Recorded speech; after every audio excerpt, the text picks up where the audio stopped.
풍요로워집니까? 더 행복해집니까? 여러분, 왜 우리가 돈 법니까? 우리의 미래 때문이에요.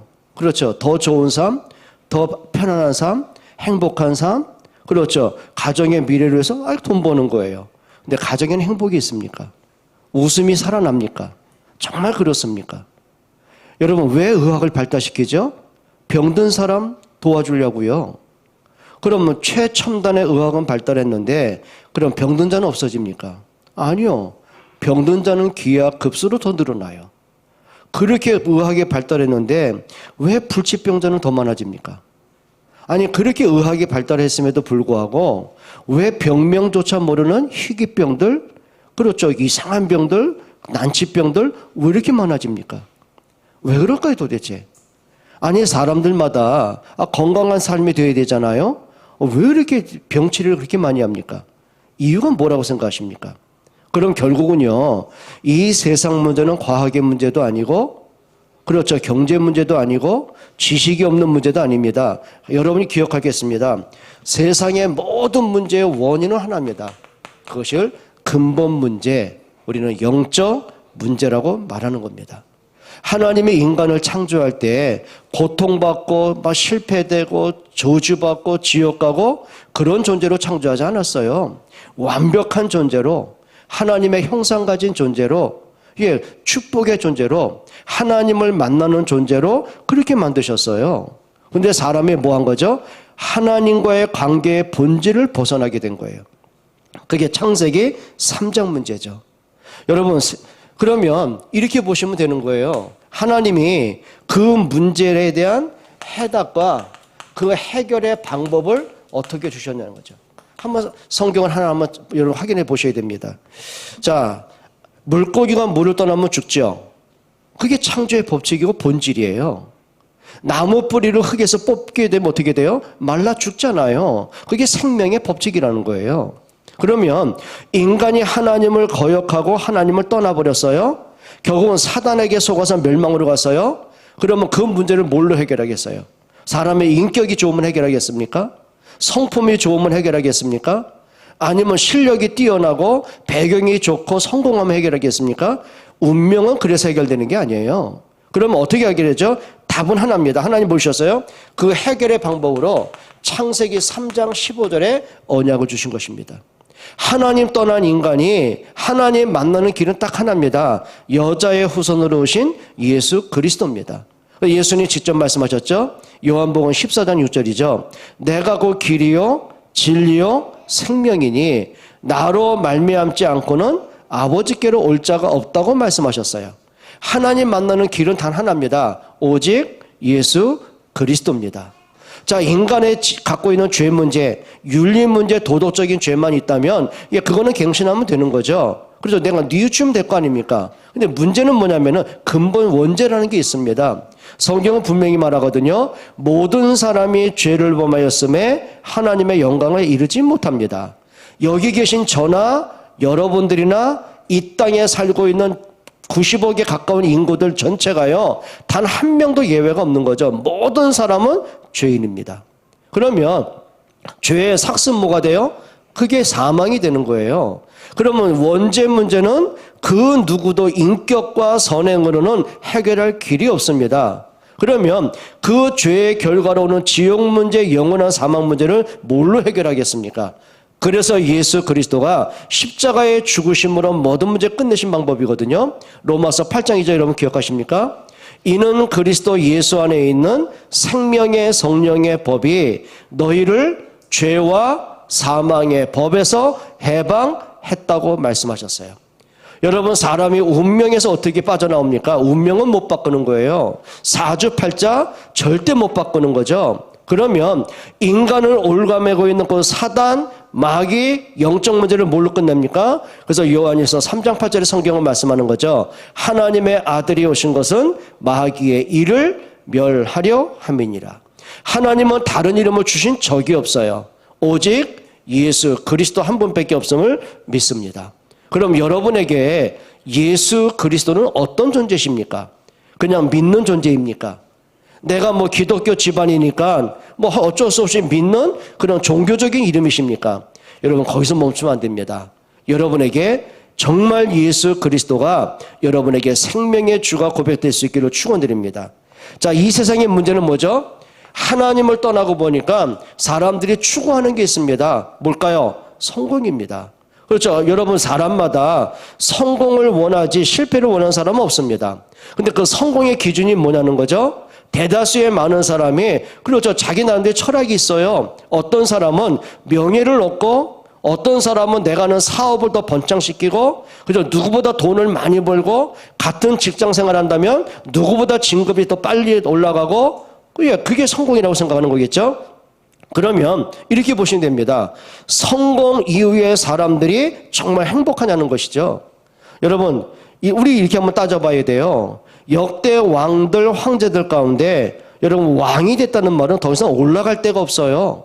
더 이상 성공할 데가 없어요. 그러면 여러분, 세계사를 펴놓고 한번 전 세계 가운데 황제들, 왕들 가운데 평생을 살면서 제대로 산 사람이 몇 명이나 있나 한번 생각해 보세요.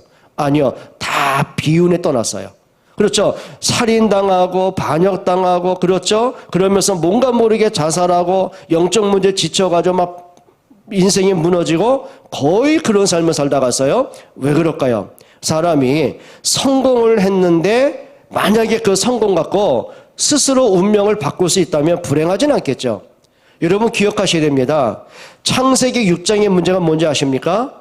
굳이 뭐 이 땅에 종교도 많고 이 땅에 즐길 것도 많고 성공할 일이 얼마나 많은데 굳이 뭐 내가 하나님 믿을 필요 뭐 있냐? 그게 네피림 시대입니다. 그러니 사람들이요, 하나님의 이름을 부르는데 그냥 종교적인 하나님으로 끝나버린 거예요. 그러다 보니 그들의 눈에는 뭐가 보이는지 아십니까? 세상 명예, 세상 성공, 그렇죠. 그러다 보니까 향락, 쾌락. 그래서 창세기 6장에 보게 되면요, 사람들이 시집가고 장가가고, 그 말은 결혼했다 그 말이 아니에요. 가정을 이루는 게 당연한 거 아니겠습니까? 사람들마다 뭐냐면 쾌락 중심으로, 향락 중심으로 말초신경을 자극하는 그런 삶을 살아가는 거예요. 그러다가 홍수 심판이 옵니다. 멸망이 오는 거죠. 그때 하나님이 다른 길을 주신 적이 없어요. 뭘 주셨습니까? 사람은 성공 중심으로 하나님을 떠나는데 하나님은 홍수 멸망에서 사는 길은 단 하나밖에 없습니다. 그게 뭡니까? 창세기 6장 14절의 언약입니다. 노아야, 내 자녀의 구원을 위해서 방주를 지으라고 말씀하셨어요. 하나의 건축물이 아니에요. 기념물이 아니에요. 오직 한 길입니다. 여러분, 온 세상에 홍수가 덮였을 때 사는 길이 어디 있겠습니까? 아니, 산꼭대기까지 물이 차버리는데 어떻게 살아남겠습니까? 하나님은 단 하나입니다. 누구든지 방주에 들어오면 그것이 생명의 길이 되는 거예요. 그러면 방주에 들어가는 기준은 뭡니까? 인격입니까? 실력입니까? 종교 경력입니까? 아니요. 성경은 누구든지예요. 그렇죠. 성경에 로마서 10장 13절 이렇게 말씀하거든요. 누구든지예요. 주의 이름을 부르는 자는 구원을 받으리라. 그게 구원의 언약입니다. 그게 하나님의 방법들이죠. 또 출애굽기 1장에 보게 되면 요셉이 죽고 난 이후에 그 후손들에게 큰 문제와 재앙이 옵니다. 그게 뭔지 아십니까? 경제적인 문제가 아닙니다. 그들은 너무너무 풍요로웠습니다. 요셉을 통해서 그 가족과 70인 가족이 애굽 땅에 들어와서 정착한 땅이 어딘지 아세요? 그게 고센 땅입니다. 그 고센 땅은 애굽 땅 가운데 가장 기름진 땅, 그들이 하는 목축업의 최적의 땅, 그 말이에요. 자, 그러니 아무도 그들을 건드릴 수가 없어요. 그 당시에는 애굽이 그들의 울타리 역할을 했어요. 그러니 전쟁 터질 염려가 없는 거죠. 거기다가 고센 땅에 있으면서 그들은 너무너무 풍요로워진 거예요. 자, 물질적으로 모든 게 풍요로워져요. 이제는 흉년 때문에 먹고 사는 문제 고민 해결됐어요. 고민거리가 사라지고 너무너무 풍요로운 삶을 살다 보니까 그들에게 잃어버린 게 있어요. 가나안 땅, 애굽 땅에 들어오게 하신 하나님의 계획을 잃어버리기 시작했어요. 복음도 잃어버렸어요. 그리고 애굽 복음만 잃어버렸어요. 전도 성교 관심 없어졌어요. 그 자녀에게 언약 전도라는 거 그 이유를 몰라서. 왜? 풍족하니까. 자녀들도 먹고 살만한데 뭐가 부족하겠습니까? 그러다가 그들이 애굽의 노예로 무너지게 되는 겁니다. 여러분, 출애굽기 1장 8절의 말씀을 기억하셔야 됩니다. 왕이 세워졌는데 요셉을 알지 못하는 새 왕이 일어났다고 그랬어요. 여러분 이게 무슨 말인지 아십니까? 여러분 적어도 한 나라의 왕이 되려면은요, 자기 나라 역사는 꿰뚫고 있어야 돼요. 그래서 건국 이래로 지금까지 자기 나라의 역사가 어떻게 건국됐고 어떻게 지금까지 역사가 흘러왔고, 그럼 나는 앞으로 왕으로서 어떤 역사를 만들어 가야 되는지, 그게 첫 번째 과제입니다. 그럼 왕이 돼가지고 자기 나라 역사 가운데 건국 이후에 가장 공로가 큰 요셉, 모를 리가 없겠죠. 그런데 성경이 이렇게 말합니다. 요셉을 알지 못하는 새 왕이 일어나서, 그 말입니다. 그러면 그 바로가 그 히브리 민족 이스라엘 백성을 보고서 너무너무 긴장되고 경계하고 두려운 게 뭔지 아십니까? 자기들보다 민족성이 월등히 뛰어난 거예요. 자, 그들은 조직력이 있어요, 두뇌가 있어요, 힘이 있어요, 능력이 있어요. 자, 그러니까 바로가 긴장한 게 그거예요. 저들은 우리 애굽보다 더 월등히 강하다. 언젠간 저들이 번창하면 우리 애굽을 정복하게 될 거 아니냐. 그때부터 정책이 뭔지 아십니까? 그 히브리 사람들의 모든 자유를 박탈했어요. 그리고 노예로 그들을 무너뜨리기 시작하는 거예요. 성경이 이렇게 말합니다. 요셉을 알지 못하는 새 왕이 일어나서. 그러면 이스라엘 후손들이 애굽의 노예로 무너진 이유가 뭡니까? 힘이 없습니까? 국가가 약합니까? 그들이 머리가 없습니까? 아니요. 모든 건 다 뛰어났어요. 근데 한 가지만 잃어버렸어요. 언약을 잃어버렸어요. 애굽에 들어오게 하신 하나님의 계획, 언약도 전도도 선교도 후대도 싹 잃어버렸어요. 여러분, 우리는 처음에 복음 듣고 얼마나 은혜 받았습니까? 그렇죠. 정말 복음을 위해서, 그래, 내 가문 복음화, 후대 복음화, 그렇죠, 지역 복음화, 교회 운동, 얼마나 우리 가슴에 담고 소원 담고 기도했습니까? 근데 과연 오늘까지 우리가 오면서 그게 여러분에게는 하나의 구호로 끝났을까요? 그게 실제로 열매가 됐을까요? 잊어버리면 안 돼요. 여러분, 우리가 다른 건 놓쳐도요, 본질은 놓치면 안 되는 거거든요. 그런데 요셉 이후에 애굽에 들어간 그 후손들이요, 애굽에 정착을 하면서 너무너무 풍요로운 삶을 사는데 본질을 잃어버렸어요. 하나님의 계획이 뭔지 잃어버린 거죠. 그때 애굽의 노예가 된 거예요. 430년 동안. 그 후손 대대로의 하루하루가 비참한 삶이에요. 아침에 눈은 떴는데 내가 왜 살아야 되는지 이유를 모르고 살아요. 어쩔 수 없이. 그냥 배가 고프니까 밥을 먹을 뿐이고, 눈 떴으니까 노예로 일할 뿐이고, 그런데 소망은 끊어졌어요. 그런데 나 혼자만의 삶으로 끝나면 되겠는데 웬일입니까? 내 자녀들, 내 후손들 똑같은 노예로 비참한 거 있죠. 길이 없는 거예요. 살 길이 없는 거예요. 그때 하나님의 방법이 뭔지 아십니까? 그게 출애굽기 3장 18절의 언약입니다. 모세야, 이 백성은 나에게 희생 제사 드릴 백성이다. 종교 행위입니까? 아니요. 이 희생 제사 번제 제물은요, 평생을 해왔던 거예요. 매일같이 했던 거예요. 근데 이들이요, 종교 행위만 있었지 그 피제사의 본질을 잃어버린 거예요. 그냥 양 한 마리 죽여서 종교 행위만 했을 뿐이지 그 양의 주인공이신 그리스도 십자가의 언약을 싹 잃어버린 거예요. 그때 하나님이 그 말씀하신 거예요. 너희가 430년간 언약의 본질을 잃어버린 거 찾아내라. 그리스도의 언약 잃어버린 거 찾아내라. 너 자신과 내 자녀 세대가 언약 없는 인생을 살아가는데 그 본질 회복해라, 그 말이에요. 여러분, 정말입니다. 우리가 그냥 예수 믿는 것, 예배하는 것, 그냥 막연하게 늘 해오던 거니까, 뭐 주일이니까 종교 행위로 끝나면 안 됩니다. 여러분, 예배가 아니라 산 예배하시기를 바랍니다. 그냥 몸만 앉아있는 예배가 아니라 하나님 보실 때요. 그렇죠. 예배는 뭡니까? 내가 하나님께 예배 드리는 거 아닙니까? 그럼 내가 예배를 드린다면 하나님이 그 예배를 받으셔야죠. 아니, 하나님이 받는 예배를 해야 될 거 아닙니까? 성경에 뭐라고 하십니까? 뭐라고 했죠? 예배하는 자는 하나님 앞에 신령과 진정으로 예배하라고 그랬어요. 신령과 진정은 뭐죠? 몸만 앉아있는 종교적인 예배를 얘기하는 게 아니에요. 여러분의 마음과 생각과 삶 전체가 하나님께 예배로 나가는 거예요. 그래서 하나님께 나가는 자는 반드시 그가 계신 것과 또한 자기를 찾는 자들에게 상 주시는 이심을 믿어야 할지니라고 말했어요. 여러분, 하나님께 예배하는 여러분들의 마음이 정말 하나님의 살아계심이 믿어지십니까? 막연한 내가 몸만 앉아있는 크리스찬의 썬데이 예배가 아니라 여러분들이 그래 내가 죄와 사망과 저주와 운명에서 내가 그리스도로 구원받았는데 오늘 이 예배는 하나님께 진정한 예배가 되도록 여러분 진짜 살아있는 예배 되시기를 주의 이름으로 축원드립니다. 그런데요 또 세월이 지나면서 조상들의 실패된 것을 반복하면 안 되잖아요. 틀린 것을 반복하면 안 되잖아요. 근데 인간은 망각의 동물이라며요. 아니 잊어버릴 게 따로 있죠. 언약을 잃어버립니까? 아니 우리가 살다 보니까 돈도 잃어버릴 수 있어요. 여러분 사람들마다 제일 많이 잃어버리는 게 뭔지 아세요? 제일 많이 잃어버리는 거 우산이더라고요. 그러니까 분명히 비 올 거 대비해서 우산 갖고 갔다가 어디 둔지도 모르고 와요. 수도 없이 잃어버리죠. 돈도 잃어버립니다. 근데 중요한 게 있습니다. 여러분 부모가 어린 자식을 데리고 갔다가 애들 잃어버리면 되겠습니까? 잃어버리면 안 되잖아요. 잃어버릴 게 따로 있죠.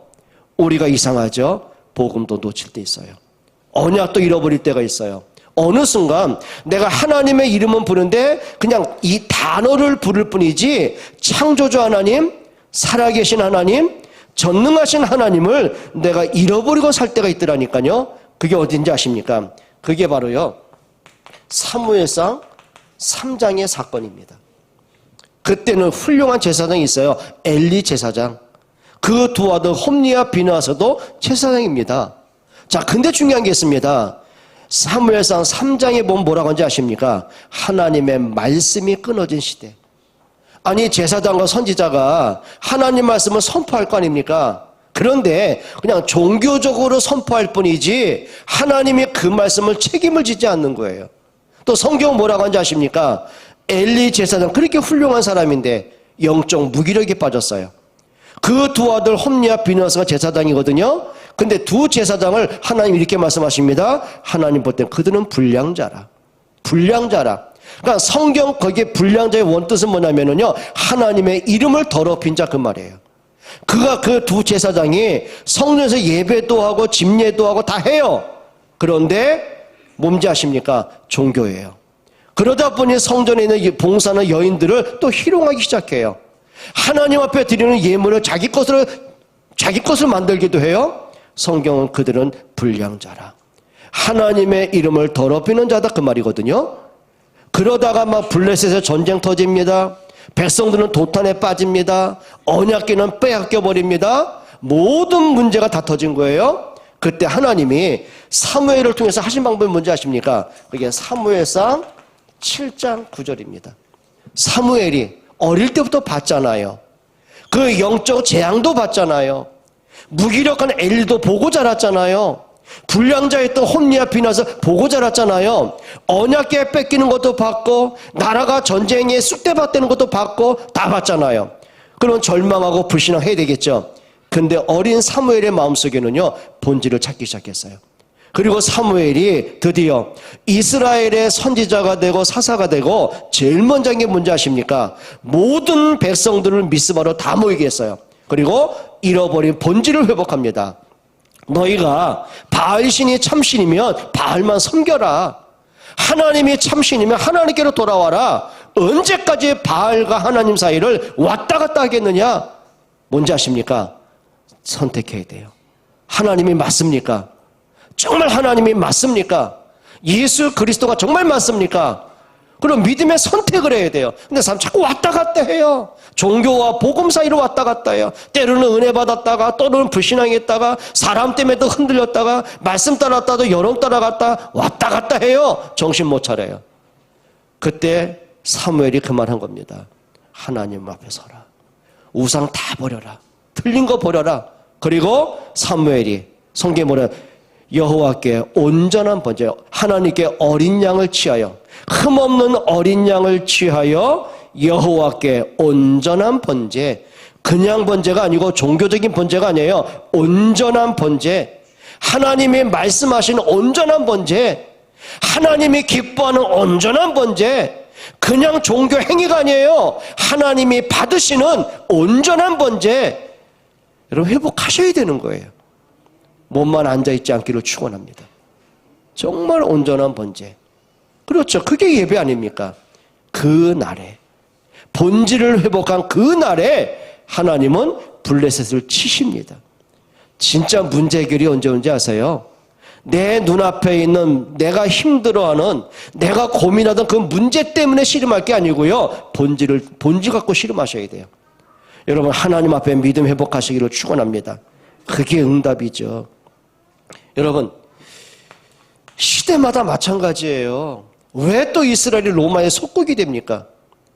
뭔지 아십니까? 복음이 종교로 또 변질시켜요. 이게 문제예요. 하나님은 성경을 통해 창세기부터 말라기 구약 성경에는요, 단 한 분을 약속하셨어요. 여자의 후손이 누굽니까? 그렇죠. 예수님이 육신을 입고 이 땅에 오시지만 아담의 후손이 아니에요. 원죄 없는 그리스도로 오신 거예요. 가지고 오신 뭡니까? 죄는 아담이 졌잖아요. 하나님이 아담을 안 죽이고 죄 없는 한 마리의 짐승을 죽이시고, 하나님이 친히 가죽옷을 벗기셔요.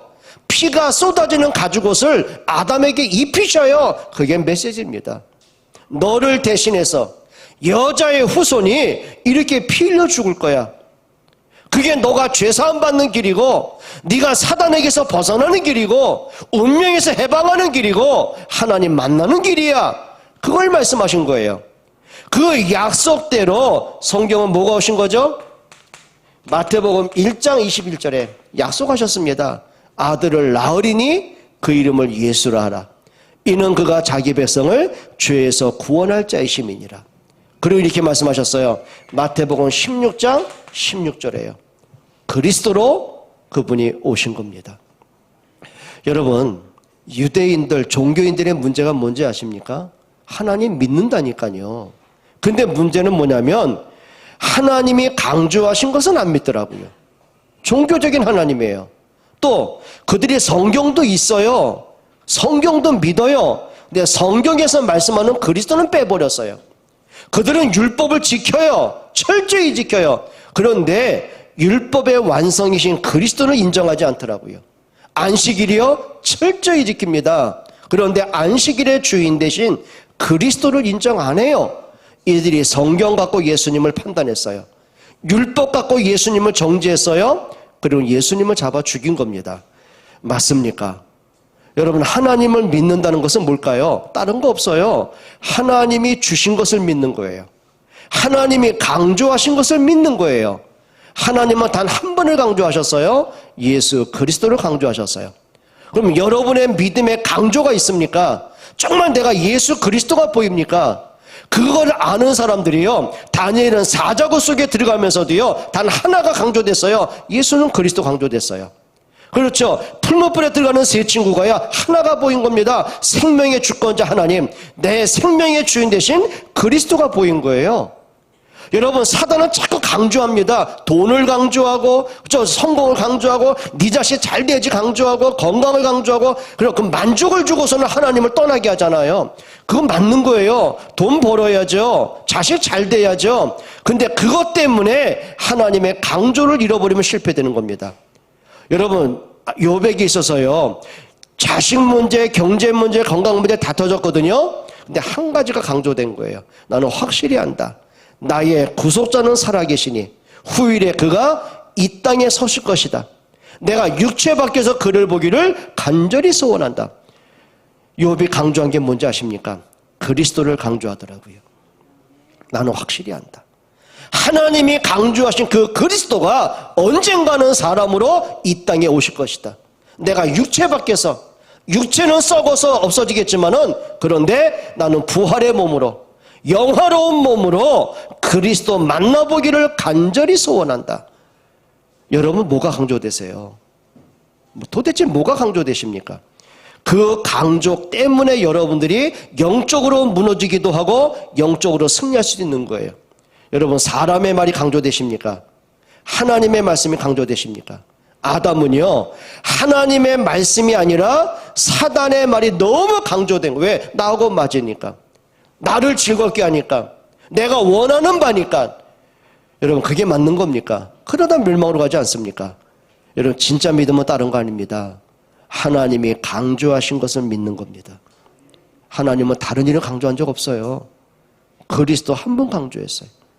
그럼 나에게는요, 사단이 아무리 여러분을 속인다 한들, 현실 문제, 사람 문제, 물론 시험거리 있다 한들, 여러분도 강조하셔야 돼요. 예수는 그리스도라고요. 정말 아멘 되십니까? 그러면 되는 거예요. 그러면 예수님이 말씀대로 오셔서 정말 십자가에서 모든 문제 끝내셨고 3일 만에 부활하셨다면은 바뀌면 안 되죠. 그런데요, 이 복음운동 처음에는 이 복음의 본질 때문에요, 순교도였어요. 여러분, 로마가 통치하는 기간 동안에 10명의 황제가 다스렸어요. 근데 10명의 황제가 공통적으로 한 게 있습니다. 기독교인을 다 핍박했어요. 잔인하게 핍박했어요. 이유는 하나입니다. 자, 로마에게는 황제는요, 살아있는 신으로 추앙을 했어요. 그런데 그들은 퀴리오스라는 말은 주라는 얘기거든요. 그러니까 로마 사람들은요, 퀴리오스는 오직 살아있는 로마 황제 한 분이었단 말이죠. 근데 크리스찬들이 예수를 향해서 퀴리오스, 주님이라고 고백하는 거예요. 저것들은 반역자다. 황제들이 반역이라는 빌미를 해가지고요, 기독교인을 처참하게 잡아 죽였어요. 그 가운데 네로 황제, 아주 잔인하게 너무너무 고통스럽게 기독교인 잡아 죽였어요. 어느 정도인지 아십니까? 그들을 불에 태워 죽이는 건 끝나지 않았어요. 십자가에 못 박힌 그 기본으로 죽였어요. 그리고 살아있는 사람과 죽은 사람, 한 3, 4일 지나면 뜨거운 열대지방에서는요, 온갖 질문과, 좀 죄송합니다, 그 책에서 나오는 그런 거 있잖아요. 부패된 거 있어요. 그러니까 살아있는 사람의 코로 입으로 그게 다 들어가게 만드는 거예요. 공포에 질려 죽게 만들었어요. 사자밥이 되어 죽게 했어요. 불에 태워 죽였어요. 이렇게 죽인 거예요. 자, 그러다가 AD 313년에 콘스탄틴 황제가 됐습니다. 그 황제가 되고 나니까 웬일입니까? 원로원부터 모든 정치기관에 크리스찬들이 다 깔려 있는 거예요. 더 이상은 기독교는 핍박할 이유가 없는 거죠. 그 어머니 헬레나마저도 크리스찬이었어요. 그 나중에 두 손 두 발 다 듭니다. 그리고 기독교를 로마의 국교로 인정을 합니다. 그게 AD 313년입니다. 이제 핍박이 사라진 거예요. 그러면 그렇게 생명 걸고 목숨 걸고 순교당하면서도 예수 믿고 전도했다면 그게 변질되면 안 되잖아요. 그때부터 문제가 온 거예요. 핍박이 없어지니까. 자, 황제 위에 교황이 이제 올라갔어요. 심지어는 황제를 누가 임명하냐면 교황이 임명을 해요. 이렇게 된 거예요. 자, 황제도 예수를 믿지 않습니까? 그러면 출세하고 싶은 정치인들은 어디 가야 돼요? 교회로 가야 되는 거예요. 그때부터가 교회가 복음의 본질이 무너지기 시작하는 거예요. 교회가요, 정치화됐어요. 그러다 보니까 예수 믿을 때 올바로 믿고 핍박받고 그렇죠, 그런 사람들이 이제 성공하기 시작하지 않습니까? 어느 날부터인가 복음이 아니에요.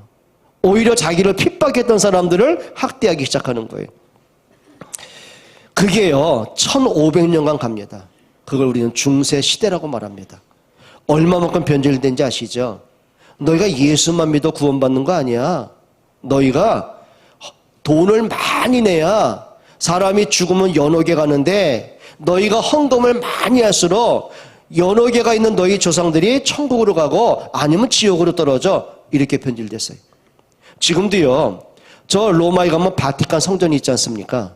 어마어마합니다, 그 규모가. 그 바티칸 성전에 엄청난 문이 4개가 있어요. 그 중에 3개는 늘 개방이 되는데 그 중에 문 하나가 개방이 안 돼요. 25년인가 만에 한 번씩 개방을 해요. 지금도 그래요. 그러면 25년 만인가 한 번씩 개방된 그 문에 그냥 문만 들어가면 25년 동안 지은 모든 죄가 용서받는다는 거예요. 그때는요, 전 세계의 천주교 신자들 미어 터집니다. 맞습니까? 마리아 원죄 없대요. 성모 마리아. 그러니까 하나님의 어머니라는 얘기죠. 이런 식이에요.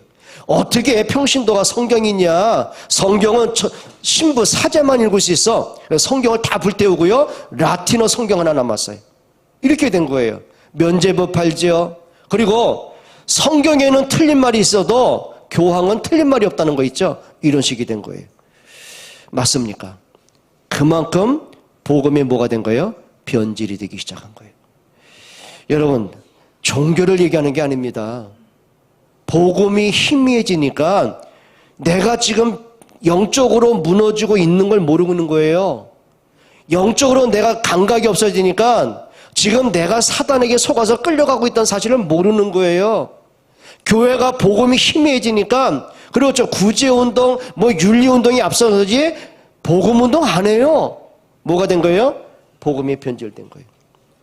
그러다가 하나님이 어떻게 해요? 이름 없는 수도사 한 사람, 마틴 루터를 통해서 하나를 깨닫게 합니다. 만약에 내가 고행을 겪고 내가 노력과 선행을 해서 죄사함 받는 거라면 굳이 예수가 죽을 필요 없는 거 아니냐? 하나님의 성경을 딱 생각나게 하십니다. 그게 로마서 1장 16절 17절입니다. 오직 의인은 믿음으로 살리라. 그 말씀 하나에 이 사람이 너무 충격받고는요, 종교 개혁을 이루게 된 겁니다. 그러면 마틴 루터가 종교 개혁한 이후에 교회는 본질 찾아갑니까? 여러분과 저는 진짜 오직 그리스도가 맞습니까? 한번 따라합시다. 본질로 돌아가자. 진짜 하셔야 돼요. 종교로 가면 안 돼요. 종교로 가면 안 돼요. 그러면 어떤 경우든지 여러분이 어떤 상황에 있든지 하셔야 됩니다. 복음의 본질을 찾아가셔야 됩니다. 진짜 복음이 뭐냐는 거죠. 오늘 골로새서 1장 26절 27절 한번 읽어보겠습니다. 같이 읽습니다. 골로새서 1장 26절 27절입니다. 다 같이 한번 크게 읽읍시다. 이 비밀은 만세와 만대로부터 감추어졌던 것인데 이제는 그의 성도들에게 나타났고, 뭐예요? 이 비밀은 하나님이 만세, 창세전부터 하나님이 감추어 놓으셨다가 그리스도가 이 땅에 오심으로 그걸 드러내셨어요. 근데 그 비밀이 뭐냐는 거예요? 27절. 하나님이 그들로 하여금 이 비밀의 영광이 이방인 가운데 얼마나 풍성한지를 알게 하려 하심이라. 이 비밀은 너희 안에 계신 그리스도시니 그 영광의, 이 비밀이 뭐예요? 누구예요? 그리스도예요. 그러면 창세기 3장 10월 여자의 우선 단어가 아닙니다. 그냥 임시방편의 문제 해결이 아니고 아담에게만 주어진 게 아니라니까요. 그 여자의 후손으로 그리스도가 이 땅에 사람으로 오셨어요. 방주? 그냥 노아 시대 끝난 게 아니에요. 하나님은 방주를 통해서 방주만이 구원인 것처럼 그리스도만이 구원인 걸 말씀하시는 거예요. 양의 피? 모세 시대만 끝납니까? 아니요. 피 바르지 않고는 애굽에서 나올 길이 없어요. 그리스도의 십자가의 피가 아니고는요, 우리가 죄 문제 끝낼 길이 없는 거예요. 그럼 하나님은 역사마다 사건마다 시대마다 하나님은 그리스도를 바라보라고 깨닫게 하시는 거예요. 그게 비밀이에요. 그 비밀을 누가 완성하셨어요? 그리스도가 완성하셨어요. 그럼 여러분의 믿음의 모든 본질은 누가 돼야 돼요? 그리스도가 돼야 돼요. 그럼 한 가지 여쭤볼게요. 여러분이 영적으로 잠들 때 있잖아요. 영적으로 힘 빠질 때 있잖아요. 여러분이 예배도 안 되고 말씀도 안 들리고 기도도 안 될 만큼 영적으로 완전히 다운될 때 있잖아요. 그때가 언제입니까? 100% 뭘까요? 자기 자신의 상태 때문에 그렇습니다. 자기 속에 있는 자기 문제 때문에 그렇습니다. 자기만의 뭔가 연약한 부분, 나약한 부분, 뭔가 과거의 상처에 잡힌 부분, 생각에 잡힌 부분, 환경에 눌린 부분, 거의 그거 아닙니까? 99.9%가 자기 자신의 문제입니다. 근데 우리는 자꾸 문제 해결을 다른 데서 보려고 하잖아요. 누구 때문에, 뭐 때문에. 이런 건 있어요. 누군가가 여러분 때문에, 여러분에게 막 거친 말도 하고 시험을 줄 수 있어요. 근데 더 중요한 게 있습니다. 여러분이 인생을 살다 보면은 여러분을 시험하는 사람은 어디나 있습니다. 언제든 있습니다. 여러분을 낙심하게 하는 사람은 언제든지 있다니까요. 근데 중요한 게 있습니다. 내가 영적으로 무장이 되어 있으면 그게 문제 안 돼요. 요셉을 팔아먹은 사람 못됐죠. 못됐죠. 그런데 요셉의 영적인 상태는요, 그 형들 때문에 무너질 만큼 그런 존재는 아니었어요. 오히려 뭘 봤습니까? 형들이 판 게 아니야, 이게. 하나님이 생명 구원하려고 나를 앞서 보내신 거야. 영적 상태입니다. 그런 의미에서는요, 내가 영적으로 잠들고 영적으로 무너지고 시험 들고 예배가 안 되는요 100% 내 문제입니다. 인정하시겠습니까? 이게 안 되면은요 누구 때문에? 사람 말 듣고 휘청거리고. 여러분 생각해 보실까요? 아담이 선악과를 따먹고, 예? 그가 영적 사망이 오고, 그 마음의 불안과 두려움이 오고, 자녀들이 재앙이 오고, 누구 문제입니까? 마귀 문제입니까? 속인 건 마귀가 맞아요. 그럼 마귀가 그냥 왔습니까? 아니요. 원래부터 갖고 있는 그 아담의 영적 문제를 걸고 넘어지는 거예요. 하나님과의 관계도 이미 무너졌고, 말씀 들으려고 하지도 않고 생각대로 고집대로 가는데 사단이 건드리기 너무 좋은 거죠. 맞습니까? 여러분, 사기당하는 사람들, 죄송합니다. 보이스피싱 걸려 지난번에 어떤 사람은 뭐 30억인가 뺏겼더만, 어떤 사람은 검사도 있더라고, 의사도 있더라고. 야, 보이스피싱에 걸려든 사람 이렇게 쭉 내려나누는데요, 야, 이해가 안 된다. 이거 누가 봐도 이게 사기꾼인데. 그러면 그 사람들이 수십억을 사기당한 게 누구 문제일까요? 보이스피싱 그 사람 문제일까요? 사기꾼은요 전 세계에 다 있습니다. 그게 분별 못하는 끌려가는 본인 문제 아닐까요? 내 생각만 바로 딱 갖고 있다면 끌려갈까요? 아유, 웃기네 이거. 내가 돈 줄 때가 나 좀 만나서 합시다. 경찰서에서 만납시다. 왜 못해요? 진짜 문제는 뭘까요? 사기꾼 문제 아니더라고요. 사기 당할 수밖에 없는 내 상태가 문제인 것처럼 영적 문제도 마찬가지요. 정말 부탁합니다. 여러분 진짜 하나님 믿습니까? 예수 그리스도 믿습니까? 그리스도가 모든 문제 끝낸 거 믿으십니까? 여러분 진짜입니다. 본질함을 구하시라니까요. 어떤 사람 그러더라고요. 너무너무 힘들게 살아서 뭐 남편 때문에 누구 때문에 맞습니다. 이해는 됩니다. 그 힘든 거 얼마든지 이해되고 기도해 줘야 되는 거예요. 근데 그게 진짜 문제입니까? 아니요. 내가 영적으로 무장하고 있으면 문제 안 돼요. 보여요. 저 사람이 저렇게 살 수밖에 없는 영적 상태구나 저게. 저건 저 사람만의 문제가 아니라 벌써 가문의 내력의 문제구나 이게. 아니까 어떻게 돼요? 그 사람이 살 수 있도록 돕는 거 아닙니까 이게. 따라합시다. 본질로 돌아가자. 오늘 성경을 한번 보셔야 됩니다. 22절 보세요. 골로새 1장 22절입니다. 이제는 그의 육체의 죽음으로 말미암아. 누구로 말미암아? 그가 누굽니까? 예수 그리스도의 그 육체의 죽음으로 말미암아. 왜 육체를 강조했습니까? 예수님은 영으로 오신 분이 아니라니까요. 하나님이 사람으로 오신 거예요. 우리 여러분의 모든 운명과 저주와 죄 문제를 한 몸에 담당하시고 그분이 십자가에 친히 죽으신 거예요. 그의 육체의 무로 말미암아 죽음으로 말미암아 하나님과 화목하게 하신 거예요. 그리스도의 십자가가 여러분의 운명을 다 끝낸 줄 믿습니다. 그리고 뭐라고 그랬습니까? 왜 예수가 오셔야 되고 왜 예수가 죽으셔야 됩니까?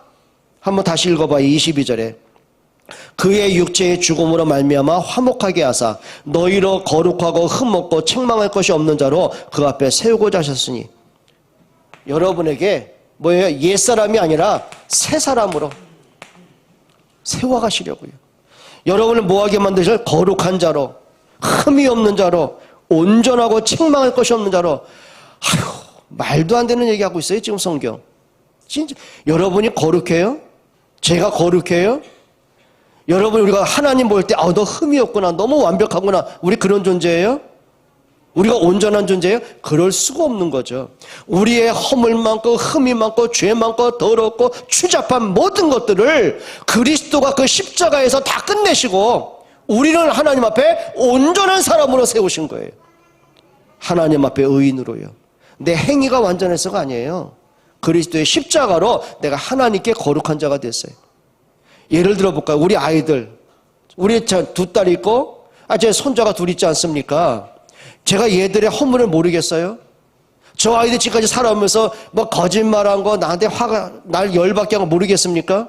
알죠. 그런데요, 저는 그게 전혀 문제가 안 되더라고요. 전혀 문제가 안 되더라고요. 왜요? 사랑하니까. 저 아이들의 실수와 잘못한 것보다도 내가 사랑하는 마음이 더 큰 거예요? 전혀 문제가 안 돼요. 그럼 기억이 안 납니까? 기억 다 나요. 근데 전혀 문제가 안 돼요. 바로 그 말입니다. 우리가 하나님께 참 못됐습니다. 늘 불신앙하고 흔들리고 넘어지죠. 늘 사단에게 속고 복음 없이 살고 막 내 고집 따라 얼마나 못된 짓 많이 합니까 우리가 하나님 앞에. 그런데 그리스도로 나를 보니까, 그리스도의 십자가의 은혜와 사랑으로 나를 보니까 그 모든 것들은 문제가 안 되는 거예요. 여러분, 그리스도로 우리가 하나님께 거룩한 자로, 흠이 없는 자로, 하나님의 자녀로 신분 회복된 걸 믿으시기를 바랍니다. 그리고 22절에 그 앞에 세우고자. 그 앞에 누굽니까? 하나님 앞에. 우리가 하나님을 향해서 막 낯을 돌리고 부끄러워하고 막 두려워 그런 존재가 아니라 하나님을 사랑하는 자로, 하나님의 자녀된 자로, 그게 하나님 앞에 서게 되는 것이죠. 그리고 23절 한번 읽고 마치겠습니다.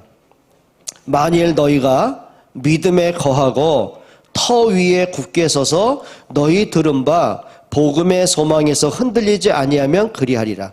이 복음은 천하 만민에게 전파된 자요 나 바울은 이 복음의 일꾼. 보세요. 너희가 어디에 거하고? 따라합시다. 믿음에 거하고.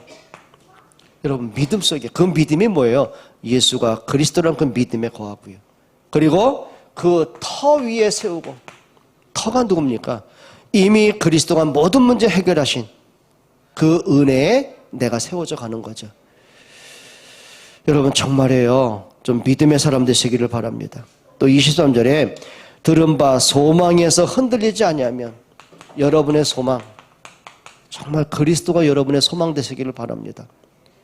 그리고 이 복음은 천하 만민에게 전파된 바요 나 바울은 이 복음의 일꾼이 되었노라. 여러분이 누가 됐어요? 여러분, 복음의 일꾼, 복음의 증인. 여러분, 부모가 이런 응답 받아야 돼요. 여러분, 하나님 앞에 자녀를 보면서요, 그 자녀에게 복음의 일꾼으로 자녀를 양육하면 좋을 것 같아요. 언약 전달하는 부모로. 그냥 잘 키워야죠. 그런데 진짜 중요한 것, 하나님이 나를 구원하신 것처럼 이 자녀가 하나님을 알도록, 복음을 알아가도록, 예배 속에 살아가도록. 그게 우리의 복음의 일꾼이에요. 중직자도 뭐가 돼야 돼요? 복음의 일꾼 되셔야 돼요. 교회를 교회되게 하고요. 렘넌트에 우리가 배경이 되어주고요. 전도의 증인 되어지고요. 여러분, 복음의 일꾼으로 세워져 가길 축원합니다. 한번 따라합시다. 본질로 돌아가자. 기도하겠습니다. 하나님, 감사합니다. 오직 그리스도로 모든 것을 끝낼 수 있는, 오직 그리스도로 모든 것을 재해석할 수 있는, 오직 그리스도로 경고하며 흔들리지 않냐며 승리할 수 있도록 힘을 주옵소서.